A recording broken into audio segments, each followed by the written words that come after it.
ಹುಬ್ಬಳ್ಳಿಯಲ್ಲಿ ವಿದ್ಯಾರ್ಥಿನಿಯ ಭೀಕರ ಹತ್ಯೆಗೆ ಸಂಬಂಧಪಟ್ಟ ಬ್ರೇಕಿಂಗ್ ನ್ಯೂಸ್ ಇದೆ, ನೋಡೋಣ.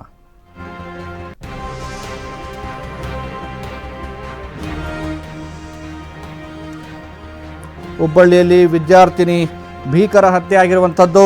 ಚಾಕುವಿನಿಂದ ಇರಿದು ಬರ್ಬರವಾಗಿ ಕೊಲೆ ಮಾಡಿದ್ದಾರೆ. ಮಾಸ್ಕ್ ಧರಿಸಿ ಕಾಲೇಜಿಗೆ ಬಂದಿದ್ದ ಕೊಲೆಗಾರ ಪ್ರೀತಿ ನಿರಾಕರಣೆಯೇ ಮೂಲ ಕಾರಣ ಆಗಿದೆ. ಆರೋಪಿ ಸವದತ್ತಿಯ ಫಯಾಜ್ ಅನ್ನು ಅಂದರ್ ಮಾಡಲಾಗಿದೆ.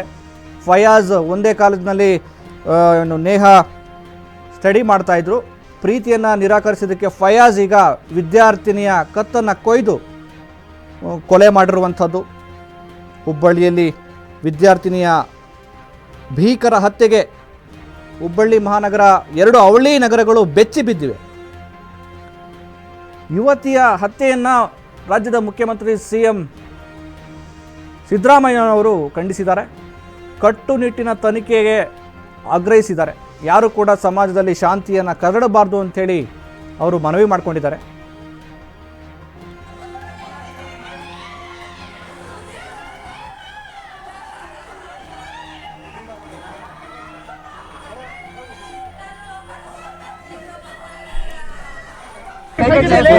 ಹುಬ್ಬಳ್ಳಿಗೆ ಒಂದು ರೀತಿ ಆಘಾತಕಾರಿ ವಿಚಾರ. ನೇಹಾ ಅನ್ನೋ ವಿದ್ಯಾರ್ಥಿನಿ ಪರೀಕ್ಷೆ ಮುಗಿಸಿ ಮನೆಗೆ ತೆರಳುತ್ತಿದ್ದಾಗ ಈ ಘಟನೆ ಆಗಿರುವಂಥದ್ದು.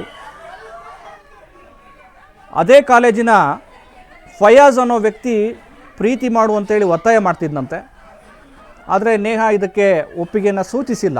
ಯಾವಾಗ ಒಪ್ಪಿಗೆಯನ್ನು ಸೂಚಿಸಿಲ್ಲ, ಈ ಕಿಡಿಗೇಡಿ ಆ ವಿದ್ಯಾರ್ಥಿನಿಯನ್ನು ಬರ್ಬರವಾಗಿ ಅಮಾನುಷವಾಗಿ ಹತ್ಯೆ ಮಾಡಿದ್ದಾನೆ. ನಿಜಕ್ಕೂ ಇಡೀ ಕರ್ನಾಟಕವೇ ಬೆಚ್ಚಿ ಬೀಳಿಸುವಂಥ ಒಂದು ಸುದ್ದಿ ಇದು. ಹಾಗಿದ್ರೆ ರಾಜ್ಯದಲ್ಲಿ ಕಾನೂನು ಸುವ್ಯವಸ್ಥೆ ಹೇಗಿದೆ, ಸರಿಯಾಗಿದೆಯಾ ಅನ್ನೋ ಪ್ರಶ್ನೆ ಮೂಡ್ತದೆ ಸಾರ್ವಜನಿಕ ವಲಯದಲ್ಲಿ.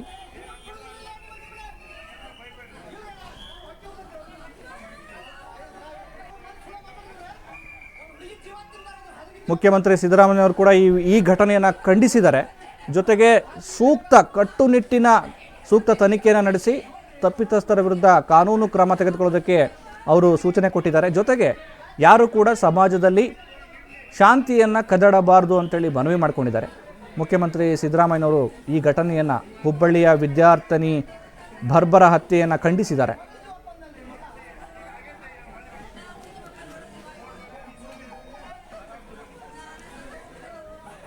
ಪ್ರಹ್ಲಾದ್ ಜೋಶಿ ಅವರು ಕೂಡ ಈ ಘಟನೆಗೆ ಸಂಬಂಧಪಟ್ಟ ಹಾಗೆ ಅವ್ರದ್ದೊಂದು ಸ್ಟೇಟ್ಮೆಂಟ್ ಇದೆ, ನೋಡೋಣ.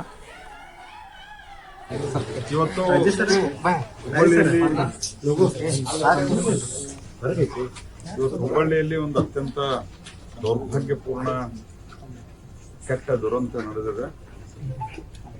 ಒಬ್ಬ ಅಮಾಯಕ ಹುಡುಗಿ ಮಿಯಾ ಹಿರೇಮಠ ಅಂತ ಹೇಳಿ ನಮ್ಮ ಮಹಾನಗರ ಪಾಲಿಕೆಯ ಸದಸ್ಯರಾದಂತಹ ನಿರಂಜನ್ ಹಿರೇಮಠ ಅವರ ಪುತ್ರಿ, ಅವರನ್ನು ಅತ್ಯಂತ ಬರ್ಬರವಾಗಿ ಹತ್ಯೆ ಮಾಡಲಾಗಿದೆ.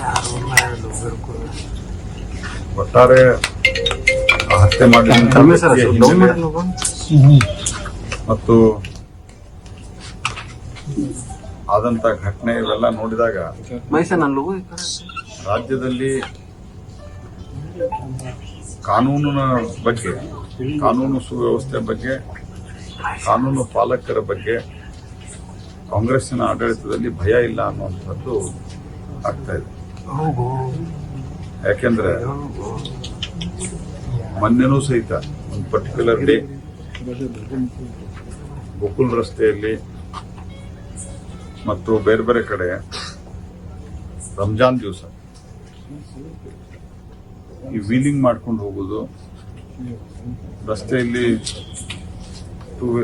ಟೂ ವೀಲರ್ ಮೇಲೆ 2-3 ಜನ ಹೋಗಿ ನಡೀತಾ ಹೊಂಟವರಿಗೆ ಹೊಡೆದು ಹೋಗೋದು ತಲೆಗೆ, ಇವೆಲ್ಲ ಘಟನೆಗಳು ನಡೆದಿದ್ದಾವೆ. ಆದರೆ ಸರ್ಕಾರದ ನೀತಿಯ ಕಾರಣದಿಂದಾಗಿ ಒಂದು ಪರ್ಟಿಕ್ಯುಲರ್ ಕಮ್ಯುನಿಟಿ ಜನ ಇದ್ದರೆ ಅವರ ಮೇಲೆ ಆಕ್ಷನ್ ತೆಗೆದುಕೊಳ್ಳೋದಿಲ್ಲ ಅನ್ನೋಂಥ ಸ್ಥಿತಿ ಬಂದಿದೆ. ಹಾಗಾಗಿ ನಾನು ಇದನ್ನ ಅದಕ್ಕೆ ಲಿಂಕ್ ಮಾಡ್ತಾ ಇಲ್ಲ. I am very clear.